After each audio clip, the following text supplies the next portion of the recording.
إله إلا الله وحده لا شريك له وأشهد أن محمدا عبده صلوات ربي وسلامه على نبينا محمد وعلى آله وصحبه وسلم تسليما كثيرا بعد. Ma'asyar muslimin ibadallah, kembali kita membaca Ushul Tsalasah karya dari Syekhul Islam Muhammad ibn Abdul Wahhab ibnu At-Tamimi An-Najdi rahimahullah ta'ala. Dan kita masih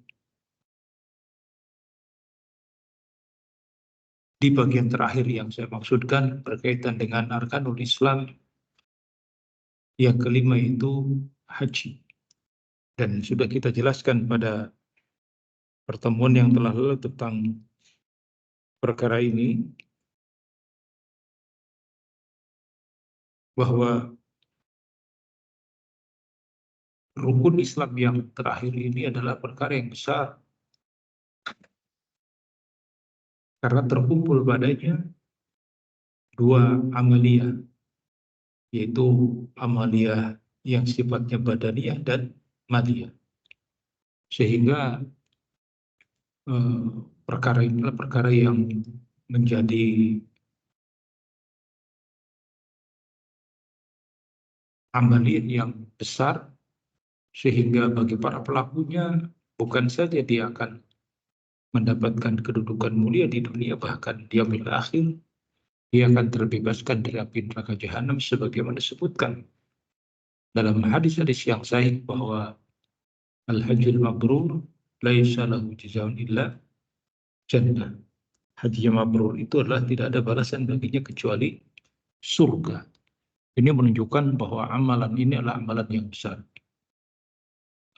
Dan sudah kita sebutkan pula pada pertemuan yang telah lalu tentang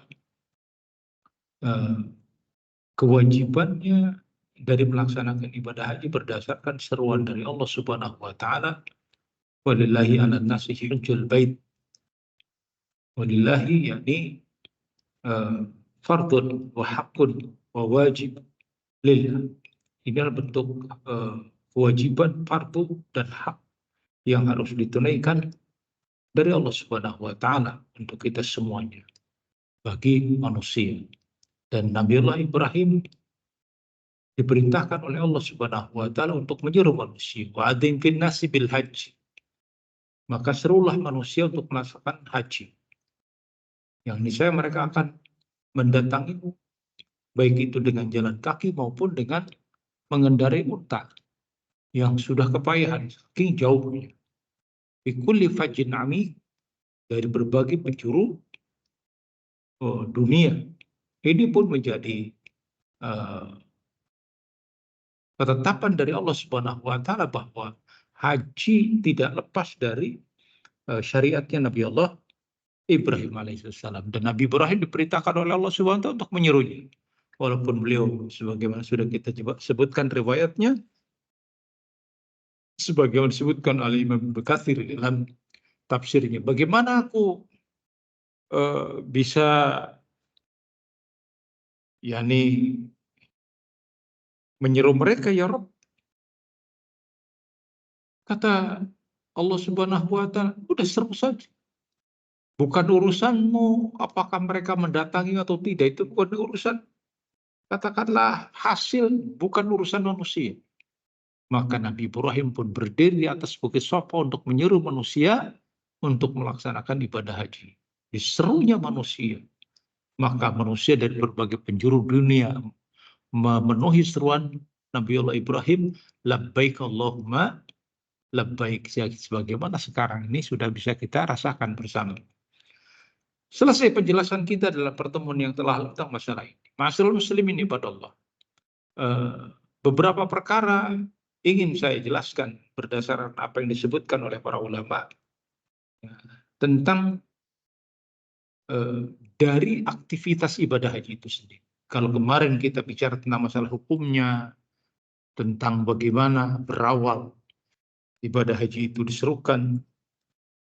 Ada beberapa perkara yang dijelaskan oleh para ulama tentang ibadah haji itu sendiri, yang terkadang sering luput dari kita. Karena kita dalam urusan haji itu disibukkan dengan bagaimana persiapannya. Di sebagian manusia ada yang mewajibkan untuk dirinya untuk melakukan walimatus safar. Oh, walimatus safar itu sebagai bagian dari ritual yang seakan-akan itu merupakan kewajiban. Kalau tidak melaksanakan walimatus safar, tidak afdol. Ya, Pak ya?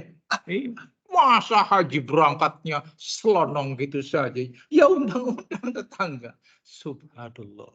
Itu pun biaya lagi. Ya, bahkan ada di sebagian yakni daerah, ya kayak orang punya hajatan. Iya, punya hajatan. Undang. Kemudian orang yang diundang itu datang. Ya, ngamplopi segala, kalau enggak ngamplopi enggak. Seakan-akan di sebuah acara yang Masya Allah. Dan itu ada sih memang. Biasanya dari, ya apa saja perlu saya jelaskan. Kalau penceramah kan yang tidak mau mengadakan wanita safar itu orang bakhil, orang pelit. Apa hubungannya dengan bakhil? Apa hubungannya? Iya. Bahkan ada pula yang dipersyaratkan kalau mau pergi haji itu ya harus kulonowun dulu. Maksudnya apa? Loh, di kita ini, negeri kita ini ada 9 wali. Yang 9 wali itu harus kita minta izin karena kita mau berangkat haji menuju Rasulullah, katanya begitu. Jadi ya dikelilingkan dulu ke Wali Songo. Ini itu dibebani, orang mau berangkat haji wis kepayahan dulu. Di sana lebih payah. Di sininya dibikin payah dulu. Yes. Nggak kerasa. Tidak sayang kepada sesama muslim. Kok dikasih fatwa-fatwa, nasihat-nasihat seperti itu? Jangan nyinyir Ustaz, itu kan masing-masing kita punya dapur. Lah, bukan urusan dapur ini. Urusan ini masalahnya, enggak hal-hal yang tidak penting. Enggak ada urusannya dengan haji. Tidak ada kaitannya. Bagaimana suruh keliling-keliling, usah kepayahan. Pokoknya berangkat haji masuk rumah sakit. Ada yang seperti itu. Jangan kemudian menjadikan perkara yang tidak wajib, bahkan sunnah pun tidak, bahkan mubah pun tidak, dijadikan sesuatu yang wajib. Dengan berbagai alasan-alasan yang semuanya hanya akal dan perasaan. Memakai akal dan perasaan. Kasihan. Karena ini adalah ibadah besar haji ini. Termasuk urusan mengeluarkan biaya, ya, mengeluarkan harta, tenaga juga. Jadi semua aspek ibadah yang demikian terkumpul itu semuanya ada pada haji. Luar biasa. Tapi kemudian haji ini pun banyak orang melalaikannya dengan cara-cara seperti itu. Ma'asyal muslimin ibadah. Maka lihat. Akhirnya amalan-amalan sebelum haji itu, prahaji itu sudah mulai capek. Bahkan di sebagian tempat dibikin klinik. Ya, perkara-perkara yang tahayul, khurafat dibesar-besarkan. Kalau ada orang yang di daerah timur sana, di timur Cirebon, itu nggak boleh melewati jembatan Mas Kumambang, teman. Wah, harus tahu ini, orang Cirebon belum paham. Mas Kumambang itu jembatan kecil, itu jangankan pesawat, katanya begitu. Prabu Siliwangi aja ketika naik di atas harimaunya itu, terbang di situ, jatuh di situ jembatan. Makanya jangan sampai orang di daerah Gebang sana mau berangkat haji itu harus jalan dulu, melewati jembatan itu baru naik mobil. Dan itu ya kalau saya tidak menyaksikan dengan mata kepala sendiri ya saya tidak akan ngomong. Ini tahu terjadi. Turun dulu, baru setelah melewati jembatan itu naik. Kemudian jembatannya cuma seipret. Tapi sampai menjadikan akidah seseorang itu rusak. Lah yang seperti ini kadang-kadang nggak disebutkan oleh pihak-pihak tertentu yang seharusnya memberikan tarbiyah kepada umat, memberikan bimbingan kepada umat. Jangan sampai hal itu terjadi di tengah-tengah kaum muslimin. Bukan hanya sekedar khurafat, tapi bahkan sudah mulai mendekati perkara-perkara kesyirikan. Tanya aja beberapa orang yang mungkin nggak Ustaz Ali kan orang di sana tuh tahu itu sejarahnya. Pak Imam ini kita orang kita tahu sejarah yang seperti itu. Ada orang yang masih yakin dengan perkara khurafat seperti itu. Lah bagaimana dia akan menjadi haji yang mabrur kalau ternyata persiapan akidahnya saja sudah rontok. Makanya pada zawadu fa inna khairu zadit taqwa. Berbekalah kalian. Ayatnya berkaitan dengan masalah haji. Sebaik-baik bekal adalah takwa. Dikasih ilmu dulu ini para jamaatul hujjaj yang mau berangkat itu tentang manasiknya, tentang perkara-perkara apa yang boleh dan tidak boleh dalam masalah haji. Karena memang luar biasa. Di musim haji itu banyak kendala, banyak iskal. Makanya dulu orang nggak sembarangan untuk berfatwa di musim haji. Sampai-sampai Atha bin Abi Rabbah, imam saat itu, oleh Khalifah Marwan, mengumumkan nggak boleh ada yang berfatwa kecuali Atha bin Abi Rabbah. Padahal di musim haji, itu banyak iskal, banyak masalah. Bagaimana ini nanti kena dam tidak, kalau begini nanti kena terkena yakni rusak tidak, haji dan sebagainya di mana. Semuanya banyak masalah. Tapi tidak boleh berfatwa.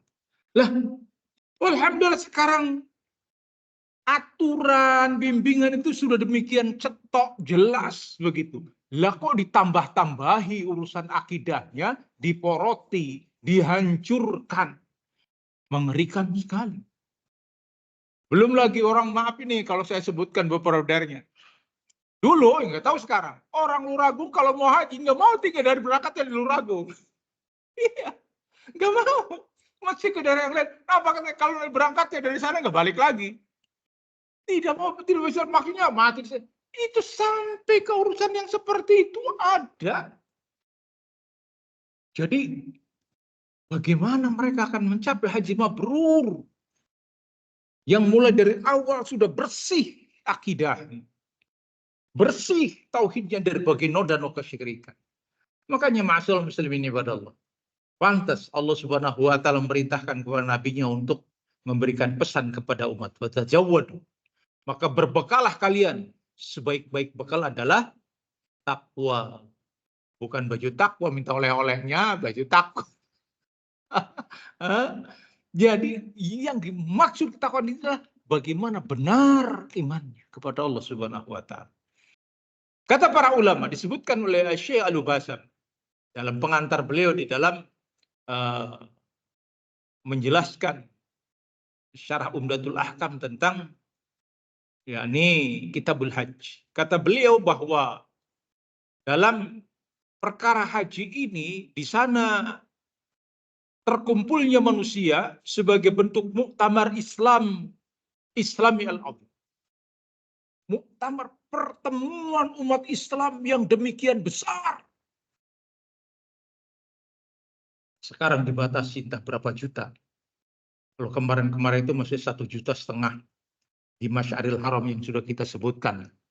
Armina. Gak boleh keluar dari Armina, terutama Arafah. Dia boleh keluar dari Arafah orang haji. Ketika wukuf, geser aja sedikit. Ya, kakinya ada di luar Arafah, itu bukan haji lagi. Makanya dibatasi. Jumlahnya pun dibatasi. Ya, tidak asal datang ke wukuf di Arafah, datang semuanya nggak bisa, ada batasnya. Makanya haji itu dibatasi. Karena jumlahnya yang terbatas dan tempatnya memang terbatas. Demikian juga dengan waktunya. Ini muktamar yang demikian besar. Luar biasa. Besar. Manusia berkumpul jutaan besar. Dalam kondisi manusia itu benar-benar sama. Tidak terbedakan. Dalam urusan pakainya semuanya memakai baju ihram. Selembar 2 lembar kain bagi laki. Tidak ada yang dipakai. Itu benar. Apakah dia raja? Apakah dia presiden? Apakah dia menteri di satu tempat, di satu daerah, di satu wilayah? atau rakyat jelata sama.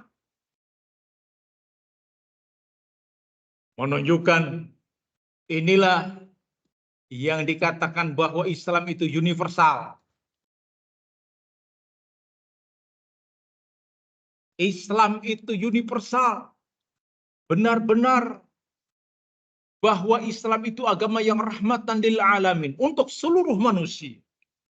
Sehingga ma'asyiral muslimin ibadallah, oleh karena itulah maka agama ini melalui syiar haji yang di sana ada muktamar, berkumpulnya manusia agar manusia paham tentang keadaan diri. Bahwa dia tidak ada yang lebih dari yang lain. Sehingga tidak merasa bahwa saya dari turunan ningrat.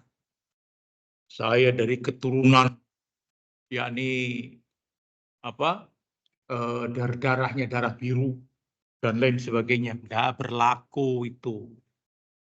Tidak ada, sama haji. Benar-benar ada kita ini benar-benar tidak kenal suku, tidak kenal yakni bangsa apapun juga, selama dia adalah manusia seorang muslim yang datang berkumpul di musim haji, maka di saat itulah dia memiliki kesamaan. Masya Allah. Ini muktamar. Dan di masa-masa seperti itu, ma'asyiral muslimin ibadallah, menunjukkan persatuannya umat Islam. Sehingga kepada orang-orang yang seperti ini, Allah bangga membanggakan kepada penghuni langit. Lihat hamba-hambaku dalam keadaan duduk di satu tempat. Mereka dalam keadaan lemah. Mereka dalam keadaan terhinakan. Mereka meminta kepada Allah, memohon kepada Allah. Di hari Arafah. Dalam keadaan sama. Terlepas mahal atau tidaknya masing-masing dengan kain ihram. Semahal-mahal kain ihram. Enggak lebih dari 50 real. Iya, sama aja. Mau yang bagus, mau yang biasa, sama. Tidak ada bedanya, putih semuanya. Makanya jangan kemudian kain ihram saya mahal. Alah, mahal juga, cuma seperti itu. Nah, begitulah ma'asyiral muslimin ibadallah.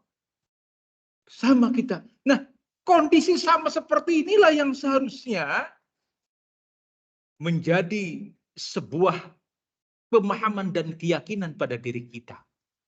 Apa itu? Tidak ada lagi kesombongan. Tidak ada lagi sikap takabur. Sehingga ketika kita yakni dalam keadaan wukuf di Arafah, dalam keadaan mereka semuanya memanjatkan doa-doa yang terbaik kepada Allah Subhanahu wa taala. Sama seperti itu. Itulah egaliternya Islam. Itulah universalnya Islam. Sehingga masing-masing kita tidak merasa bangga bahwa saya orang Arab, saya keturunan ini, saya punya jabatan ini. Sama aja. Sama aja.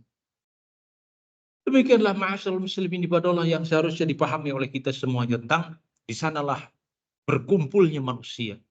Ya, untuk yakni sama-sama merendahkan diri kepada Allah Subhanahu wa taala. Kepada orang-orang yang seperti inilah Allah membanggakan kepada penghuni langit. Lihat hamba-hambaku ini. Mereka dalam keadaan kepayahan. Mereka dalam keadaan berdebu. Mereka dalam keadaan lelah. Meminta kepadaku untuk sesuatu yang mereka inginkan. Maka Allah kabulkan setiap doa mereka yang memohon kepada Allah. Ya, yang merasa butuh kepada Allah Subhanahu wa taala. Dan ukuran disitulah yang dikatakan yang namanya haji itu di Arafah. Al-Hajjul Arafah, haji itu di Arafah. Maka ma'asyiral muslimin ibadallah, inilah hal yang seharusnya bisa dipahami oleh kita semuanya, terutama mereka-mereka yang mau berangkat ya, atau yang Allah takdirkan digampangkan untuk melaksanakan ibadah haji.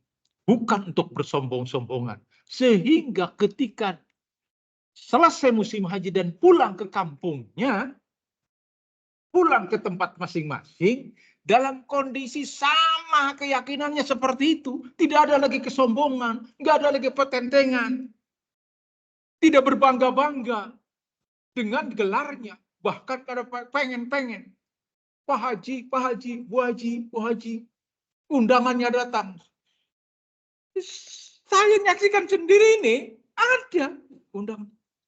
Pas saya sedang ada lihat begitu aja. Buat siapa ini? Buat tuh. Salah. Saya tuh haji tuh mahal. Tulis hak di situ. Ya subhanallah. Ada. Bukan jara ini. Bukan katanya. Bener ada. Saya sampai habis pikir subhanallah. Bisanya kayak gitu. Dengan dalil biaya haji mahal. Haji itu mahal. Jadi harus ditulis. Haji fulan. Ha fulan. Hajah fulan. Gak ingat ketika di sana itu dalam keadaan kita enggak duduk butuh kepada Allah Subhanahu wa taala. Bukan sesuatu yang harus kita bangga-banggakan dengan predikat apapun juga. Demikianlah ma'asal muslimin ibadallah. Memang Indonesia banget urusan kayak gini, Indonesia banget. Karena tidak ada di negeri lain kecuali di Malaysia dengan Indonesia dan Brunei Darussalam. Setelahnya nggak ada orang yang sudah ya biasa aja. Demikian yang terjadi di tengah-tengah masyarakat kita seperti itu. Maka semoga suara ini nyampe kepada mereka dan dipahami bahwa bukan untuk berbangga-bangga. Sebagaimana kita duduk yakni wukuf di Arafah, tidak ada kebanggaan pada diri kita. Yang ada adalah sifat tawadhu, bahwa kita satu sama dengan lain adalah sama dari hamba-hamba Allah Subhanahu wa taala. Demikian. Yang kata Syekh, di sana ada manfaat-manfaat yang bisa didapatkan. Yang pertama adalah manfaat diniyah. Manfaat dari sisi keagamaan kita. Maka bagi mereka-mereka yang melaksanakan ibadah haji ini, seharusnya mereka merasakan betapa mereka dekat dengan Allah Subhanahu wa taala. Begitu. Betapa mereka bisa merasakan bagaimana dulu ibadah ini ditegakkan di awal masa ayahnya, di awal mula Nabi Ibrahim menyerukan untuk melaksanakan ibadah haji. Terus dari masa ke masa. Bagaimana perjuangan beliau. Sehingga ritual haji itu tidak lepas dari apa yang terjadi pada keluarga Nabi Ibrahim alaihi salatu wassalam. Beliau datang dengan istrinya dan bayi yang masih kecil. Kemudian ditinggalkan begitu saja di tempat tersebut. Lembah Baka atau yang disebut yang kelak nanti disebutnya lembah Makkah. Itu sebuah lembah yang orang-orang yang berangkat dari Yaman menuju Syam, mereka berdagang itu tidak mau melewati daerah itu. Mesti menghindar. Mesti menghindar untuk melewati lembah tadi. Belum disebutkan lembah apa itu.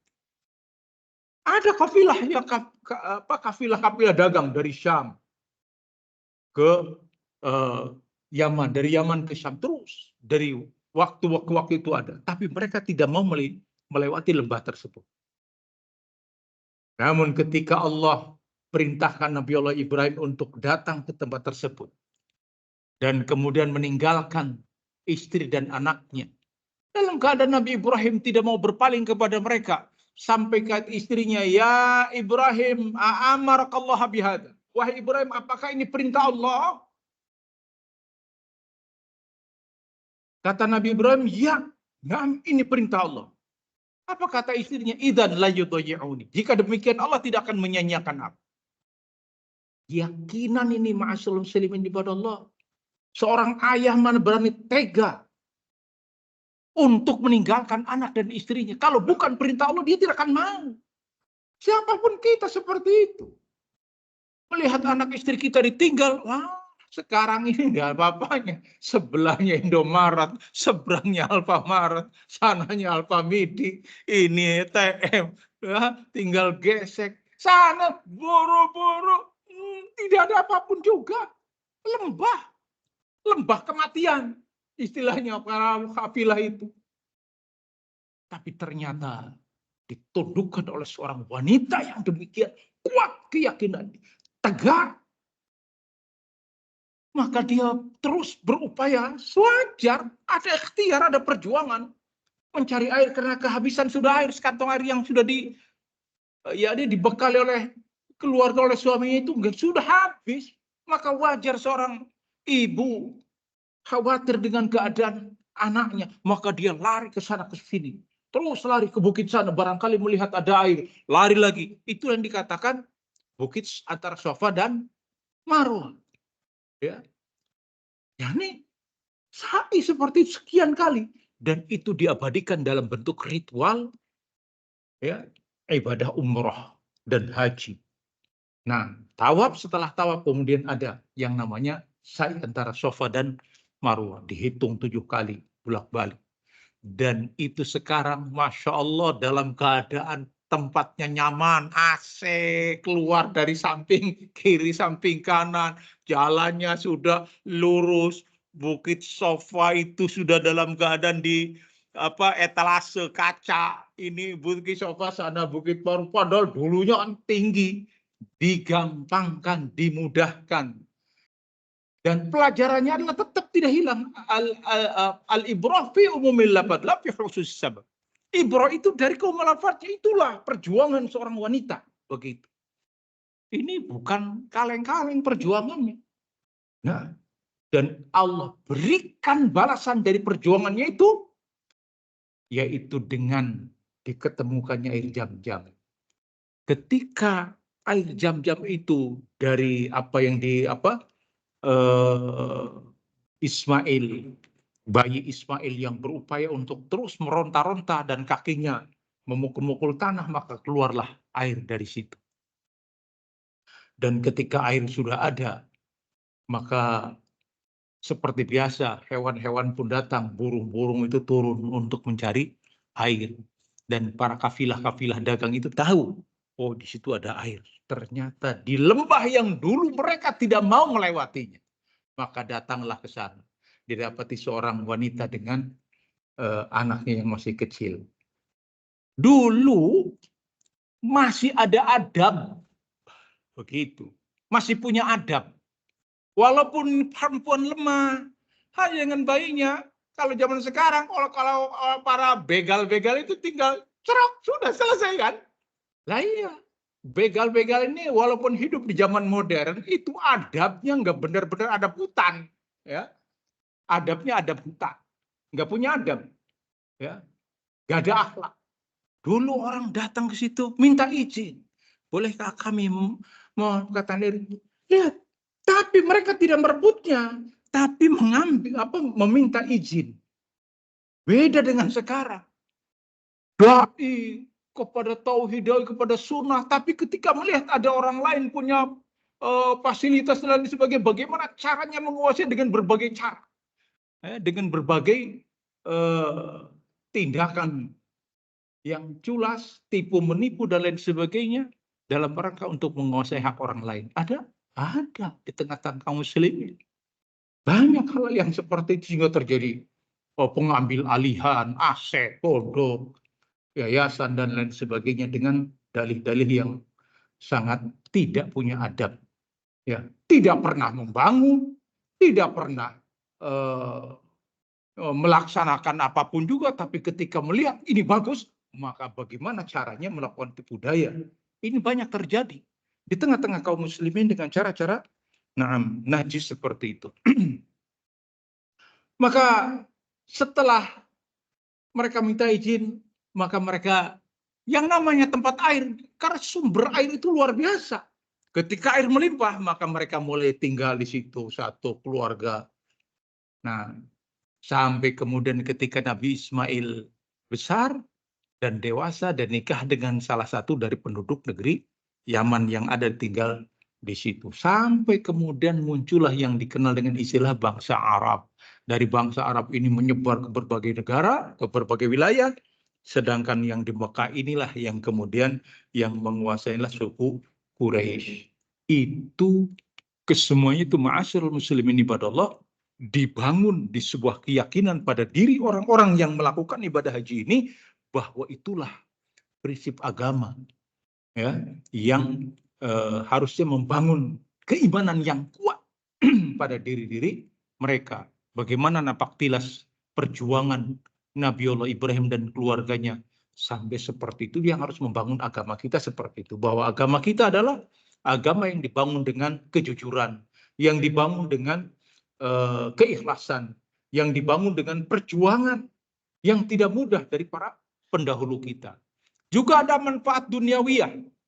Manfaat duniawiyah baik itu untuk di negeri tempat tersebut, ya seperti di Al-Haram, Haramain, maupun di negeri-negeri kita.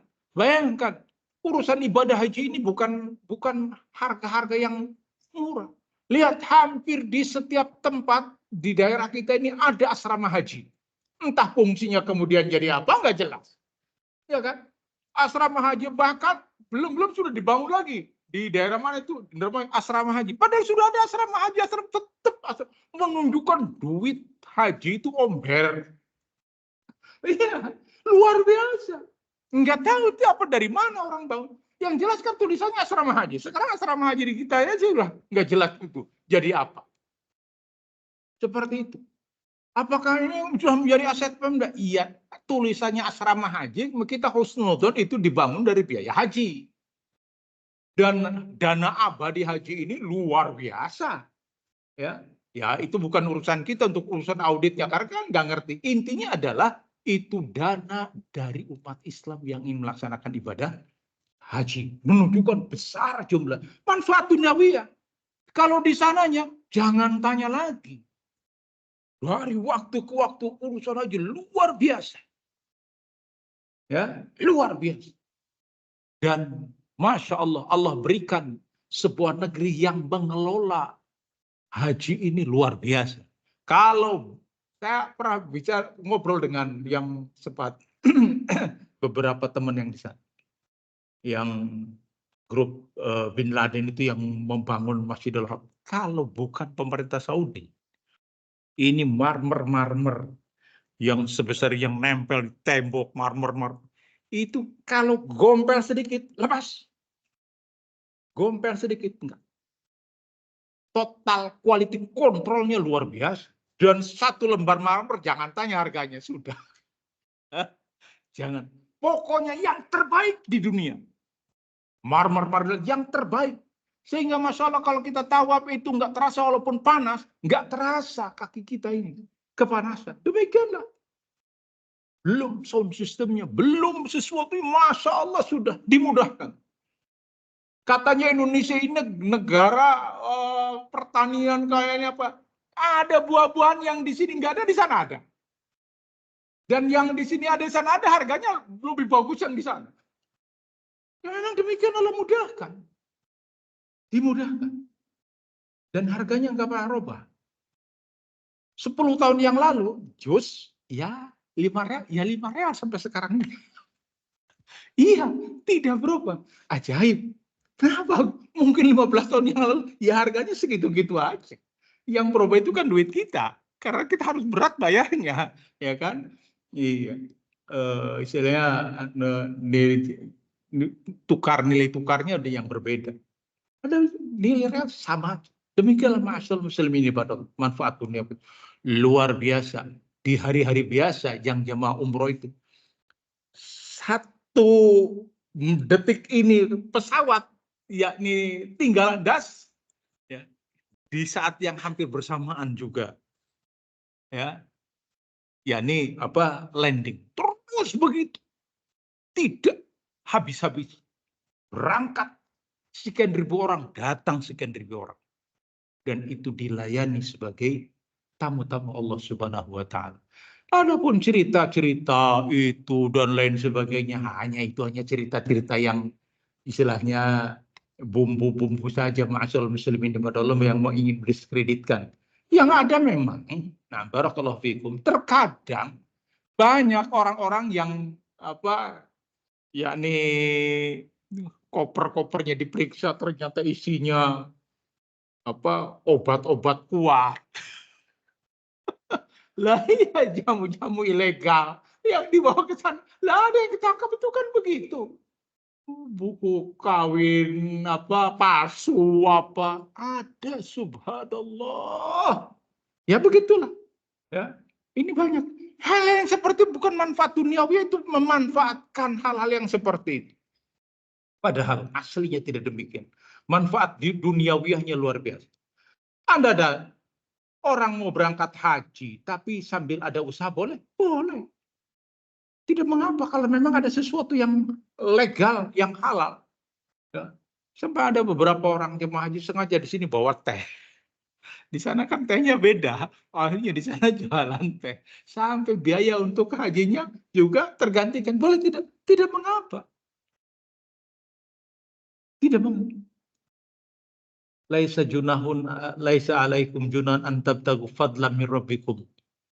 Tidak ada dosa bagi kalian tatkala kalian sedang melakukan ibadah haji itu kalian mencari penghidupan. Tidak mengapa. Apakah sebagai kuli angkut kah atau dagang dan lain sebagainya, di sela-sela ketika sebelum datang yakni musim haji, tidak mengapa. Dan di Indonesia kan seperti banyak masyarakat muslimin ibadah Allah berkaitan masalah haji ini, dan ini perkara yang penting untuk kita pahami bahwa ada manfaat diniyah dan ada manfaat duniawiyah. Untuk masalah diniyah tentu ini yang harus kita kejar. Bagaimana kita lebih mendekatkan diri kita kepada Allah Subhanahu wa taala. Salat di dua masjid Haramain, Masjid Nabawi, dan Masjidil Haram. Salat di Masjidil Haram itu berapa lipat? 100.000 kali lipat. Bayangkan kita sholat datang tahiyatul masjid, ya, kemudian kita qiraatul Quran, kemudian kita sholat lagi 2 rakaat, terus sholat 2 rakaat, yakni rakaat pada sholat siang dan malam, tidak mengapa, ya, sholat mutlak istilahnya, sholat sunnah mutlak kita, karena apa? Kita memanfaatkan benar-benar di waktu itu untuk bisa mendapatkan ganjaran 100.000 kali lipat. Sedangkan di Masjid Nabawi itu berapa? 1.000 kali lipat. Sedangkan di Masjid Al-Aqsa 500 kali. Maka ketika datang di Nabawi, ya kita pun sama. Memanfaatkan untuk bekal kita. Karena beda. Walaupun ada di Indonesia masjid kata masjid fulan, ada masjid Qutbatus Sokro, ada Masjid Al-Jabar, tetap sama dengan Masjid Al-Jamaah di sini, nggak jauh beda. Tidak dibedakan. Oh, di sana kan Masjid Al-Jabar, walaupun Al-Jabar, ya, walaupun apapun juga, tetap satu pahalanya. Sedangkan Masjidil Haram 100.000 kali dan Masjid Nabawi 1.000 kali. Beda.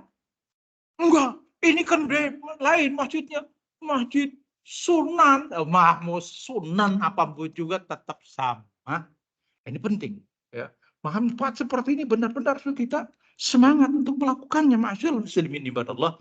Jangan sampai kita merasa lemah dari sisi ini, agar kita benar-benar manfaatkannya. Belum ibadah-ibadah yang lain, ya, ibadah-ibadah yang lain yang kita semakin merasa dekat dengan Allah Subhanahu wa taala, sehingga terkadang kita merasa sedih. Ada orang yang sholatnya cuma di pondokannya aja, di maktab-maktab aja. Kenapa? Ya karena biasanya di sininya kayak gitu. Ya, berangkat dari Indonesianya ya memang biasanya nggak sholat berjamaah. Nggak, tapi buat mereka yang biasa berjamaah, jarak setengah kilo, alah sudah jalan. Tidak mengapa, diangkat derajatnya, diampuni dosanya, kan begitu. Jalan. Panas, ya masih ada waktu-waktu kita bisa kalah dengan semangat kita. Karena kita ingin dapatkan pahala yang lebih besar, itu manfaat diniyah. Duniawi pun demikian. Ada juga manfaat istimaiyah, berkumpulnya manusia, betapa banyaknya manusia saat itu. Luar biasa. Ini bentuk kekaguman kita bahwa Allah Subhanahu wa taala menggerakkan hati-hati manusia di berbagai penjuru dunia untuk melaksanakan ibadah di tempat ini. Ini adalah merupakan berkumpulnya manusia. Lihat ketika imamnya bertakbir, Allahu Akbar, semuanya manusia dalam keadaan berhenti bergerak. Walaupun yang tawaf sekalipun dalam keadaan berhenti bergerak, mereka beribadah. Kita bersama-sama. Lebih-lebih nanti di bulan Ramadan. Bisa kita lihat nanti di acara siaran langsung. Luar biasa orang melaksanakan ibadah sholat. Itu menunjukkan bahwa semangat berkumpulnya manusia. Maka ma'asyiral muslimin ibadallah, demikianlah syariat haji Allah tetapkan yang mengikuti dengan syariat-syariat yang lainnya, yang kesemuanya itu dalam rangka untuk diamalkan oleh kita, diamalkan dalam bentuk bahwa itu adalah merupakan arkanul Islam, rukun Islam yang harus bisa kita tegakkan bagi siapa yang mampu untuk melakukan. Semoga Allah Subhanahu wa taala memudahkan kita untuk bisa berangkat melaksanakan ibadah haji, dan semoga Allah Subhanahu wa taala memberikan kemampuan kepada diri kita semuanya, kesehatan dan juga harta untuk bisa mengamalkannya, dan semoga Allah mencatat apa yang kita ucapkan ini sebagai bentuk doa permohonan kepada Allah agar kita bisa melaksanakan rukun yang kelima dari rukun Islam ini. Semoga Allah mudahkan semuanya. Amin. Amin ya rabbal alamin. Wassallallahu ala nabiyina Muhammadin wa ala alihi wa sahbihi wasallam tasliman katsira wa akhiru da'wana alhamdulillahi rabbil alamin. Wassalamualaikum warahmatullahi wabarakatuh.